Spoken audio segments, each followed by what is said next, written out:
chocolate candy na naging parte ng mga kabataan Bulakenyo at mga Pilipino for more than 40 years.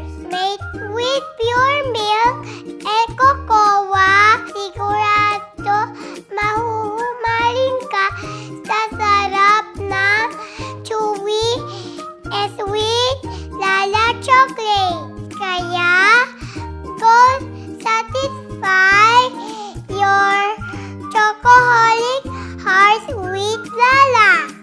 Galing kaming Bulacan. Of course, sikat sa amin ang Halamanan Festival na nagpapakita ng pangunahing ikinabubuhay ng mga Gigiteño, ang tinaguriang Garden Capital of the Philippines.